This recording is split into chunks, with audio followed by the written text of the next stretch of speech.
우리 1등님이 다시. 막 울고 있어. 그럼 최 프로가 옆에서 어떻게 하겠어요? 아, 난 울 일이 없으니까 내가 저보다 낫네. 우리 싸우다가 여자친구랑 싸우다 여자친구 울어. 할 말 있어? 그래, 그래서 선다우라!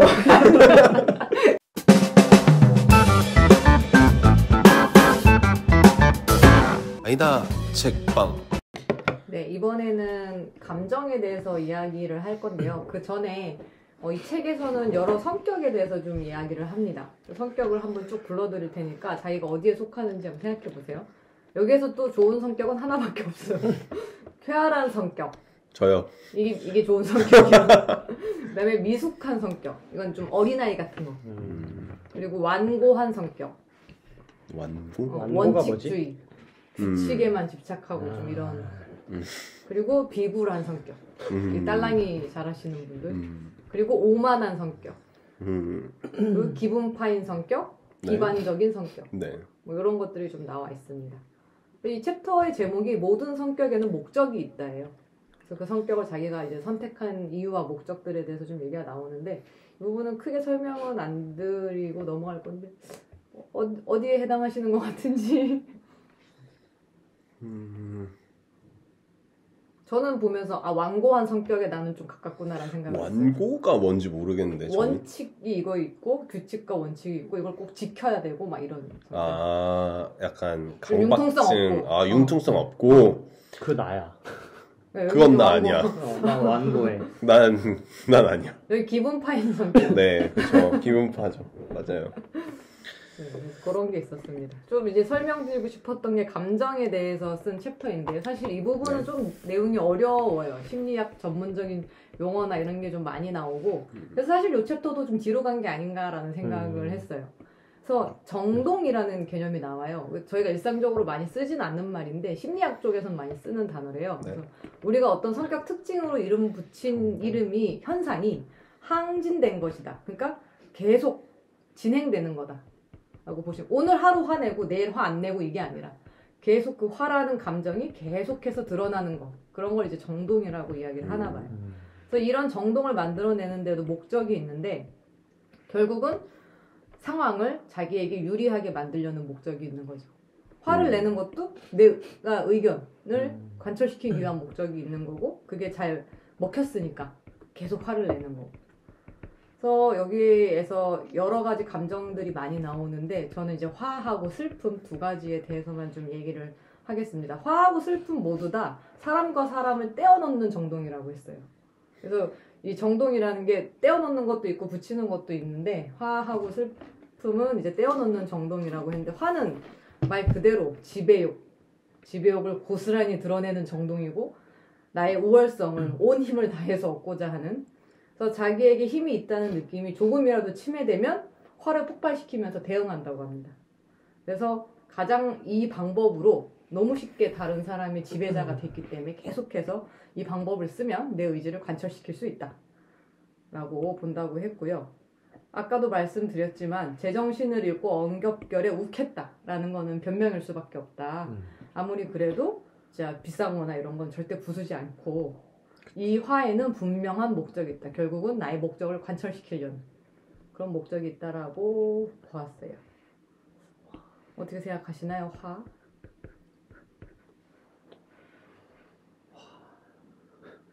저는 저의 직업적 특성 때문에 약간 제가 우월성을 느껴야 되는 자리나 내 말이 맞다고 생각하는 게 더 많으니까 뭔가 여기에 침해당한다고 생각하면 화를 내는 게 있는 것 같아요.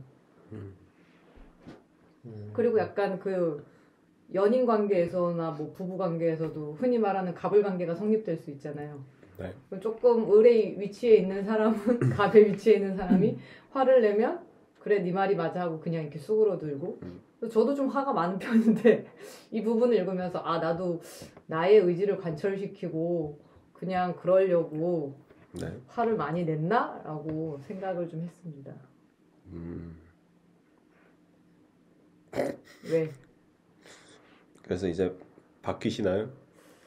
이 사실을 알라고 했어요. 화를 내는 사람들은 화로는 자기 의지를 관철시킬 수 없고 우월성을 드러낼 수 없다. 화가 답이 아니다. 이거를 깨우치면 화를 내지 않을 것이다. 그럼요. 근데 화를 냈는데 나의 의지를 관철시켰다. 음. 그럼 계속 화를 내는 거지. 그게 굳어져 버리고. 어. 그러면 상대방은 화를 낼 때 절대로 받아주면 안 되겠네요. 그쵸. 앞으로 계속 그럴 거니까. 알겠습니다. 어. 명심하겠습니다. 왠지 내가 화내면 안 받아주려고. 화내면 바로 무시하고 집에 가야겠다. 네. 그렇게 얘기를 했고, 두 번째는 이제 슬픔이라는 감정인데, 슬픔은 우월성으로 향하는 선이 보인다 이렇게 얘기를 하거든요. 왜 슬픔에 우월성이라는 단어가 들어갔을까? 우월성으로 향하는 선이 보인다고? 선. 그러니까 우월성으로 향한다 이거라고. 슬픔이? 슬픔. 슬픔이 왜 우월성으로 내가 막 이어지지? 슬퍼. 제가 막 울어. 그럼 어떻게 행동하겠어? 막 기뻐 그러면? 아니야, 우람이래. 우리 1등님이 다시. 막 울고 있어. 그럼 최 프로가 옆에서 어떻게 하겠어요? 아, 난 울 일이 없으니까 내가 저보다 낫네. 이래서 5월인가? 아니야. 그거 아닌가? 아니, 누군가가 5월이라고 하면 슬퍼한다고 하면 우리가 자연스럽게 하는 행동. 위로. 아 위로. 나는 그러네. 내 그러네. 편을 만드네. 그렇지. 그러니까 그 근데 사람이 그거는 슬퍼하면 내가 슬픈 게 아니라 다른 사람이 슬퍼야 되는 아니 거잖아요. 근데 이거잖아. 그거잖아. 내가 말한 게 맞는 거네. 왜냐면은 아유 괜찮아니까 나는 아니. 슬플 게 없으니까 아니. 우월하고. 저 사람이 우월해지는 어. 거야. 우는 사람이. 왜? 그 생각해보니까 저 사람이 울면 이거 행동이 어떻게 되지? 아, 우리가 주변 저도 사람이? 괜찮아 뭐 이러면서 예, 이제 예, 맞춰주는구나. 저 사람 슬퍼하는 사람은 오로지 받기만 하는 거야. 아 아이의 배려로. 우리 싸우다가 여자친구랑 싸우다 여자친구 울어. 할 말 있어? 그래 그래서 선 울어. 아 그러면 바로 할 말 없어지잖아. 그럼 일단 미안해부터 들어가야 되잖아. 그럼 그거를 이용하는 그렇죠. 아 그래서 선즙 필승이라는 말이 있어요. 그게 뭐예요? 먼저 집을 짜면 어. 이거다. 선즙. 선즙 필승. 난 또 고사성어인 줄 알았어. 고사성어죠. 선즙 필승이란 말이 있구나. 그래서 무조건 그리고 뭐 나랑 싸우다가 이 사람이 울면 나 완전 나쁜 사람 되잖아. 그죠? 나 잘못한 게 아니라 내가 사실만 말했어. 근데 이거 울어? 갑자기 내가 내가 진짜 너무 문제해진 것 같이. 짜증나잖아. 울면 차라리 나랑 싸우든가. 뭔지 알겠어. 네. 맞아요. 그래서 이렇게 슬퍼하는 사람은 어쨌든 조심스럽게 대하게 되잖아요. 그럼 슬퍼하는 본인은 우월감을 느낄 수 있고 그 사람을 지배할 수 있게 되는 거지. 자기의 의지대로. 근데 그것도 한두 번이어야 막. 그렇죠. 그래서 사람과 사람을 떼어놓는 정동이라고 하는 거예요. 야 쟤한테 그냥 가지 마. 제가 계속 울면서 나를 이렇게 지배한다거나 자기 마음대로 하려고 하면 결국은 멀어지겠죠. 그래서 이제 슬픔도 폭발이다. 이렇게 이야기했습니다. 그래서 이렇게 분석을 하면 또 다 있구나. 이런 신기하다. 그래서 이 감정에 대한 챕터가 어떻게 보면 저는 되게 중요하다고 생각은 하긴 했는데 그건 이제 책을 사셔가지고 다른 감정들에 대해서도 읽어보시면 좋으실 것 같고요. 좀 특이했던 게 말씀드린 대로 그 첫째, 둘째, 셋째, 넷째에 따라 이제 성격이 있다고 했어요. 그래서 저희가 공교롭게도 다 첫째 아닌가요? 네. 네 맞습니다. 그래서 첫째에 대한 부분만 조금 한번 말씀을 드려볼게요. 그래서 그 네. 부분에 대해서 공감을 하시는지. 네. 그래서 첫째에 대해서 이렇게 얘기를 해요. 왕자가 폐위됐다. 폐위됐다고? 왕자가 아니라? 물러났다? 둘째가 태어나면서. 아, 그치. 그렇지 않은데? 그러니까 나도 막 그거에 근데 그러니까 나의 경험엔 그런 게 아니었어도 대부분의 상황은 그 애정이 넘어갈 수밖에 없잖아. 보통 신생아가 태어나고 하면서. 그렇죠. 그래서 막 첫째들이 막 둘째의 임신 하면? 했다는 동생이 생겼다라는 소식을 들으면 또 애들이 일부러 애기처럼 행동하거나 맞아, 태화하거나 이런 행동들을 하기도 하고 더 크게 관심을 뺏기지 않으려는 좀 본능 거니까. 시기나 질투하기도 하고 엄마가 이제 어쨌든 애기니까 여기에 더 관심을 줄 수밖에 여기에 배운 바에 의하면 자꾸 그걸 받아주고 관심 가지면 더 그렇게 하니까 어린 짓을 하면 바로 모른 척하고 뒤돌아 나와야겠네. 아니 뭐 그런 이야기를 하진 않는 그거 아니에요? 첫째는 뭐 부지런한 노력형이지만 이건 일반적인 거예요. 네. 근데 힘으로 문제를 해결하려 드는 측면도 있다. 일단 동생보단 힘이 세니까. 맞아요. 맞아요. 비교를 했을 때. 그리고 첫째는 대부분 보수적이래요. 맞아요. 왜 그럴까요? 동생들은 동생들을 내가 컨트롤하고 싶으니까 그런 거 아닐까? 그러니까 동생이 생긴다는 상황에 대한 변화가 나에게 좋아진 게 없으니까. 변화 자체가 싫은 거. 그치. 두려움이 됐구나. 네, 맞아요. 그리고 응석바지로 자란 첫째일수록 미움의 감정을 잘 느낀대요. 응석바지가 뭐죠? 응석을 부리는 게 응석바지인가? 아니면 그러니까, 받아주는 건가? 응석을 부리는 거지. 그러니까 첫 동생이 태어나기 전에 전에 혼자 있을 때 응석바지로 자란 첫째들은 동생이 태어났을 때 경쟁자가 태어났으니까 더 극에서 극으로 가는구나. 그 왕자가 폐위됐다라는 그 사실에서 강렬한 감정을 느끼대요. 그러니까 혼자 있을 때도 그렇게 응석을 안 부리고 안 받아줬으면 얌전히 있었네. 그냥 폐위됐어도 그 간극이 좀 좁을 수도 있는데 너무 이렇게 응석바지일 때는 좀 많이 그런다고 해요. 그럴 수 있어. 그럴수록 동생을 쉽게 미워한대요.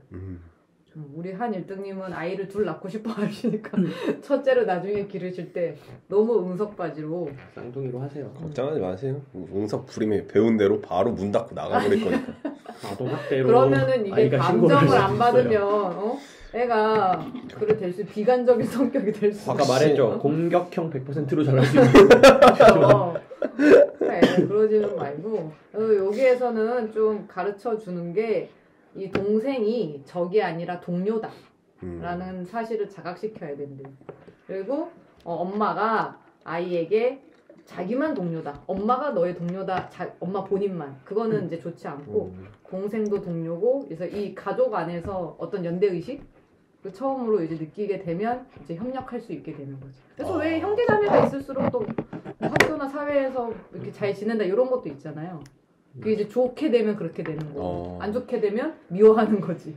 맞아. 이거 얼마 전에 제가 드라마 나르코스라는 드라마 보고 있거든요. 그게 이제 무슨 드라마예요? 콜롬비아인가 멕시코의 이제 마약왕 얘긴데 거기에 첫째 아들이 그렇게 얘기해요.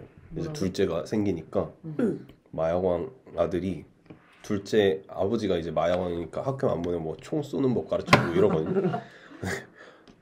어린데 거기 뭐 11살? 뭐 이렇게 나오는데 동생을 쏴 죽여버리고 싶다 이렇게 얘기해요. 아빠가 이제 다정하게 불러서 앞으로 그런 말 하면 안 된다, 너가 지켜야 된다 막 이런 얘기를 하는데 확실히 딱 그 첫째에 맞는 것 같아요. 폐위된 왕자 그런 질투가 힘을 많이 느끼는 것 같아요. 그래도 아빠가 좀 의외다. 마약 왕이라서는 동생을 쏴버리고 싶다 해서 그럼 널 쏴버리겠다 그런 소리 하지 마라. 강하게 키우실 줄 알았는데. 그러면 더 적으로 여겨서 더 사이 안 좋아질까봐 그런 거 아니야? 그래도 어떻게 뭐 거기까지 생각했는지 모르지만 엄청 가정적인 마약왕이었거든요. 가정적인 마약왕. 네. 특이한 캐릭터시네. 그래서 이제 뒤에는 첫째, 뭐 둘째, 셋째, 넷째, 다섯째 성격까지 쭉 나와 있어요. 둘째랑 막내만 좀 해주시겠어요, 혹시? 가능할까요? 근데 너무 그럼 책 내용을 많이 얘기해서. 근데 둘째는 그런 거 있어요. 경쟁에 익숙하다. 그 나올 때부터 경쟁자가 살아있잖아요. 늘 항상 쟁취해야. 그러네. 그래서 첫째한테 우수한 둘째는 위협적이래요. 어떻게 우수한 둘째들이 있나요? 다행이다. 아니면 본인이 제일 우수한가? 고맙다 동생아. 나도 내 동생보다 내가 더 우수해. 어때? 공부로는. 그건 또 그런가? 고맙다 동생들아. 그리고 둘째들이 좀 빠르다 그러잖아요. 그게 이제 첫째의 실수를 보고 자라기 때문에 뭐 똑같은 실수를 이제 하지 않는다. 그러니까 저도 제 동생이 공부는 좀 못하긴 했는데 이 사회생활이라던가 눈치라던가 이런 건 훨씬 빨랐어요. 그러고 끼나이죠. 둘째인데 가운데 끼나이. 네. 이 친구들은 성격이 혹시 어떤지 아세요? 이렇게 보셨을 때 제가 본 끼나이들은 다들 성격이 좋았어요. 중재자. 왜냐면 얘네는 살아남아야 되기 때문에 자기 스스로 부모가 첫째들은 잘해주잖아요. 첫째니까. 막내는 막내니까 챙기잖아.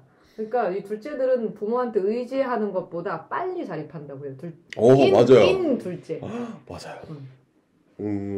제가 아는 3명 중에서도 둘째들은 그렇더라고요. 그러네. 현대 아들러 심리학자는 중간에 낀 아이를 사이에 끼어서 착취당하거나 짓눌리는 아이들이라고. 잘해주세요. 잘해줘야겠다. 둘째 낀 아이에게 잘해주세요. 잘해줘야겠다. 네. 그리고 막내에 대한 이미지는 어떠세요? 막내는 뭐 그 응석바지죠. 응석바지. 막내는 매우 의존적인 경우가 많다. 저는 좀 특이한 게 이렇게 과거에 만났던 분들이 막내인 경우가 많았거든요. 둘의 막내, 누나 둘의 막내. 그 얘네들은 기본 특징이 무슨 문제가 생기면 어디 전화부터 하는 거야. 물어봐. 나는 그 이해가 안 됐어. 누구한테 전화를 해요? 친구한테. 아 어떻게 하냐고? 응. 그래서 나는 뭐지? 왜 저걸 전화해서 물어보지? 라고 생각을 했었단 말이에요. 전화를 나는 남에게 도움을 구하는 건 가장 마지막 수단이었는데 막내들은 그게 1순위더라고요.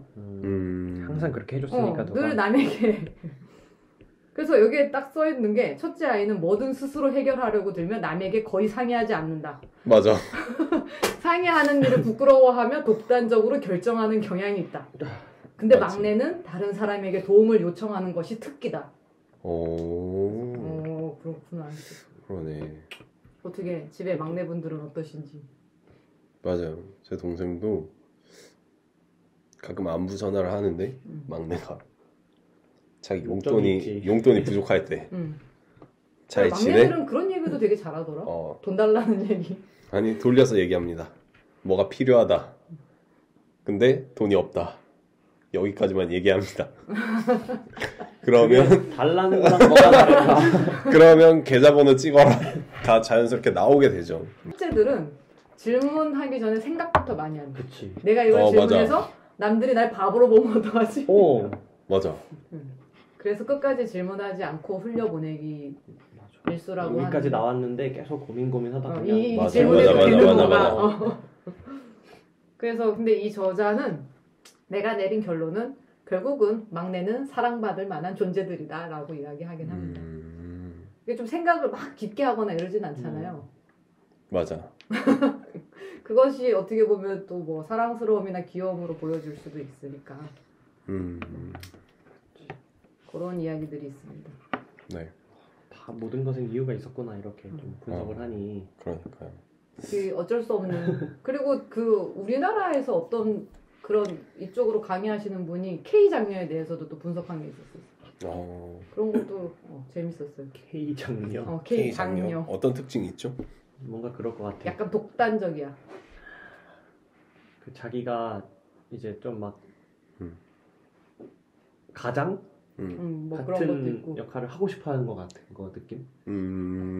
그리고 독단적이고 우리나라에서는 왠지 좀 뭐 첫째 딸은 살림 미천이다 이런 말도 있는 것처럼 뭐 그런 부분들에 살림 미천이 뭔 말이에요? 처음 들어보는 기억이 안 나. 속담처럼 많이 쓰이는 말인데. 뭔 말인지 잘 모르겠어요. 설거지를 잘 해주니까. 맞다른 살림 미천이다. 그런. 그러니까 집안일을 많이 한다는 얘기인가? 우리 집에 삼식기 뭐. 삼신기요? 그거 있잖아. 그 뭐라 그래? 로봇 청소기. 청소기, 식기세척기, 세탁기 뭐 이런 거. 건조기, K장녀 이런 느낌 아니야? 일꾼? 집안의 일꾼 같은 느낌이라고. 약간 그런 거지. 옛날에는 남자들만 공부를 시키니까 여자들은 공부를 안 하잖아요. 일찌감치 이제 공장이나 이런 데 가서 일하면서 집안 식구들을 다 먹여 살리는 그런 느낌이라고. 그런 시대 때문에 그 K 장녀라는 말이 생긴 것 같아요. 지금은 좀 다르겠지만 지금은 근데 저희 아빠가 공부도 안 시키고 뭐 기집애가 공부에 상고나 가라 이랬었었는데. 우리 아빠도 나한테 그랬는데. 그래요? 뭐야? 한일등님 아버지는 너무 우리 아빠보다 젊을 텐데. 우리 아버지는 날 여자 K 장녀로 키우려는. 그래서 이 책의 마지막 제목이 성격을 바꾸면 인생이 바뀐다입니다. 근데 그럴 수 있겠다. 저도 제가 성격을 결정적으로 바뀌었던 거의 중학교 2학년 때거든요. 저는 남들 앞에서 얘기도 못하고 되게 소극적인 성격이었어요. 그전에는 근데 왜 그랬는지 모르겠어요. 그냥 그런 내가 싫었던 것 같아요. 그래가지고 이렇게 좀 지금도 남들 앞에서 말할 때 되게 막 혼자는 여기 귀 엄청 빨개지거든요. 여기는 다 빨개지고 손이 이렇게 떨려. 말할 때 떨릴 때도 있고. 맞아. 근데 이렇게 대인관계나 이런 데서 좀 적극성을 발휘하기 시작한 게 그때 사춘기 시절 때였던 것 같은데. 초등학교 4학년 때인가? 4교시 수업을 하고 그때는 급식차가 우리 반 앞으로 왔어요. 네네. 했잖아. 근데 급식차를 이미 와 있어. 밥을 먹어야 돼. 근데 마지막 질문을 나한테 한 거야. 선생님이 발표하라고. 네. 근데 나는 이렇게 모두의 앞에서 얘기하는 게 너무 못해가지고 서서 가만히 있었어. 진짜? 근데 선생님이 야 밥이 왔잖아 막 빨리 빨리 해. 애들도 막 빨리 막 이렇게 하는데 별거 아니니까 더 짜증나니까 그래. 짜증이 아니야 이건 나는 이제 더 얼어버린 거 아니야? 그래서 말 못하고 그 자리에서 막 울었어. 그거 진짜 너무 약간 트라우마다. 근데 그런 것 때문은 아닌 것 같은데 앞으로 이렇게 사람 많은 데서 말하는 게 부담스러워요. 원래 부담스러운 건가? 원래 부담스럽지. 맞아. 그래서 좀 여기에서 마지막에 나오는 내용이 인생에는 피할 수 없는 과제가 있는데 네. 이걸 해결하지 못하는 이유를 내세울 때 우리가 하는 말이 성격 때문이다. 내가 이래서 그래. 맞아. 뭐.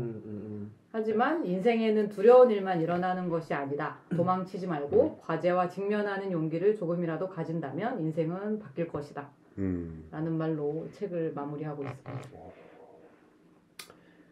그래서 성격은 내가 선택하는 거다. 그 말 좋네요. 성격을 바꾸면 인생이 바뀐다. 성격을 바꾸면 인생이 바뀐다. 그래서 좋아요. 자기 마음에 안 드는 성격이 있으면 또 다른 거 선택해 보시고. 그래요. 직장에서 있었던 일 집에 가서도 생각하고. 근데 어떤 사람들은 너는 뭘 그렇게 딱 끊어버리는 사람 너무 부러워. 그런 거를 왜 네가 고민해? 약간 이렇게 얘기를 하더라고요. 네 일도 아닌데. 근데 어떻게 보면 그게 좀 뭐 너무 그거 하는 것처럼 보이지만 또 어떻게 보면 자기 마음대로 생각하는 게 더 편한 것 같더라고요. 그런 사람이 주변에 있으면 내가 그 인간처럼 100% 되지 못하겠지만 조금이라도 좀 편하게 생각하는 아니면 내가 저런 성격을 갖고 싶으면 그 사람 옆에서 자꾸 따라 하다 보면 좀 되는 것 같아요. 그런 거 본 적 있으세요? 걱정 확률? 확률? 아니, 처음 들어보는데요.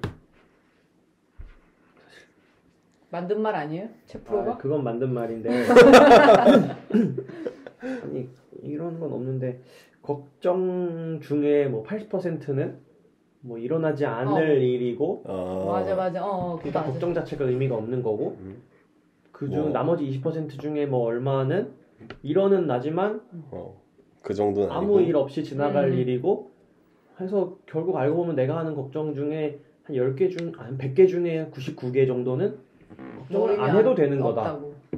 맞아. 진짜 엄청 걱정하면 아무 일도 안 일어나더라고요. 그래서 저 어떨 때는 진짜 일부러 걱정해요. 그래서 안 일어나라고. 더 걱정해 더. 일어나도 그럼 데뷔 잘할 수 있겠다. 뭐 근데 100살도 못 살면서 100가지 걱정을 한다고 그랬는데. 한일등님은 걱정 별로 안 하시죠? 저도 걱정 좀 엄청 많이 하는 것 그래? 같은데. 뭐 많이 해? 그럼요. 걱정 많이 하고 다만 이제 그거를 좀 이겨내려고 일부러 더 다른 행동들을 많이 하죠. 뭘 주로 하세요? 뭐 넷플릭스와 그런 그거 이렇게 게임이나 아니면 해피형이네 해피형. 도망가고 그런 거죠. 아니야 심이야 심. 나 진짜 걱정이 많아서 막 심장이 두근거리고 그런 경우가 되게 많아. 걱정 많으면 잠 못 자죠.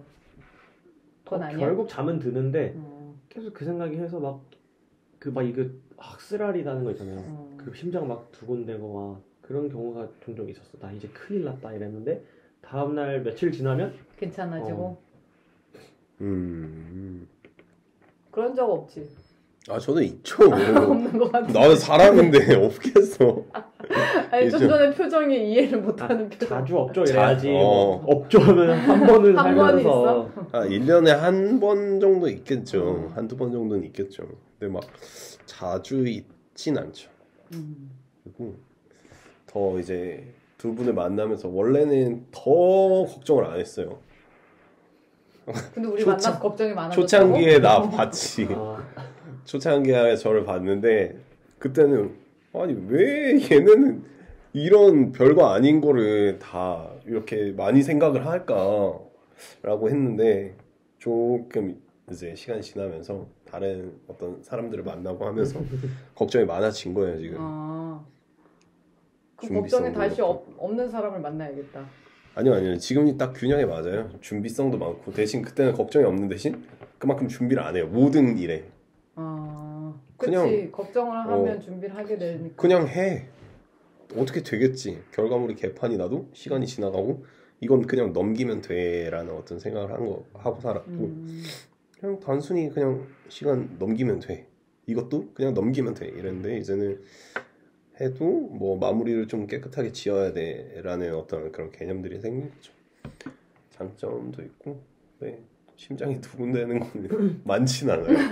확실히 아직 거기까지 못 가봤다. 아직 걱정을 제대로 해보지 않았다. 그래서 좀 걱정을 줄이고 네.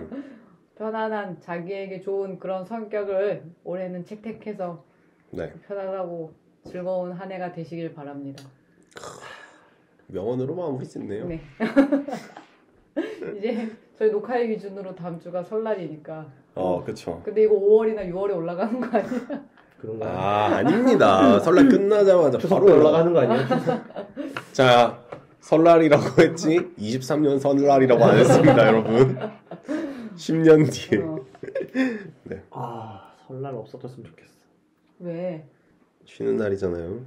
그냥 주말이 더 늘어났으면 좋겠지. 설날 이런 거 다 없어졌으면 좋겠어. 그렇지 않나요? 주 4일째 했으면 좋겠다. 수요일 쉬고. 완전 좋지. 혁신인데? 수요일 쉬고? 이틀 일하고 이틀 일하고. 하루 쉬고 이틀 일하고 이틀 쉬고. 너무 좋지 않아? 그래. 나는 맨날 주사일 대통령 하실? 수요일 이렇게 쉴 줄 알았는데 수요일 쉬는 게 훨씬 나도 좋네. 수요일 쉬는 게 더 좋은데. 대통령 하실래요? 긴 휴가가 있고 중간에는 수요일 쉬고. 안 되겠다. 내가 다시 주식해서 개선 자금 마련해야겠다. 수요일날 쉬게 해준다고? 오케이. 그럼 사람들이 돈 더 많이 써서 경제가 더 잘 돌아갈지도 몰라. 자영업자만 부자들. 무슨 돈을 들 벌잖아. 공무원들은 4일치만 4일치만 월급 삭감하고 80%만 받잖아 월급을. 네. 난 그래도 돈 못 벌어도 쉬는 게 더 좋겠다. 자, 그러면은 마무리 한마디씩 하고 네. 이제 인사를 할게요. 자, 그럼 오늘 발표하시면서 어떠셨는지 오랜만에 했는데 근데 이거 준비할 때마다 늘 어려운 게 강의식으로 해야 되나? 약간 근데 뭐 이렇게 대화를 하면서 무슨 질문을 던지면서 얘기를 해야 되는지 그냥 이번에도 준비하면서 이걸 어떻게 말하지? 라는 게 조금 어려웠던 것 같아요. 아직은 계속 어려운 것 같아요. 이게 제가 이 아들러의 이론에 대해서 아는 상태에서 책을 읽은 것도 아니고 그냥 책 내용만 보고 겉핥기식으로 말씀을 드려서 좀 관심 있으신 분들은 책이 막 그렇게 어렵지 않으니까 보시면 좋을 것 같습니다.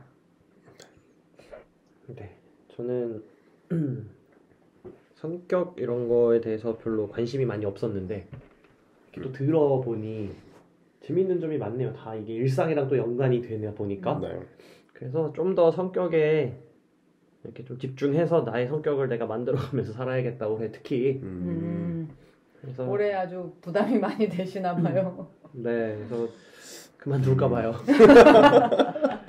걱정 많이 해. 안 일어날 거야 그럼. 걱정을 할 때마다 수명이 깎이는 게 느껴져서 네, 걱정도 안 하도록 하겠습니다. 저도 재밌게 잘 들었고요. 그 다음에 조금 어려운 부분을 잘 이렇게 풀어서 말씀해 주셔서 그리고 또 제 성격이 공격적이라는 걸 알게 되었습니다. 뜻깊은 날입니다. 다음에는 누가 준비하시죠? 네, 저는 여러분들에게 뻔하지만 뻔하지 않은 이야기 삼국지에 대해서 이야기하려고 하고요. 뻔한 걸 뻔하지 않게 잘 해보도록 하겠습니다. 와. 기대하겠습니다. 그럼 다음 시간에 만나요. 새해 복 많이 받으세요. 안녕.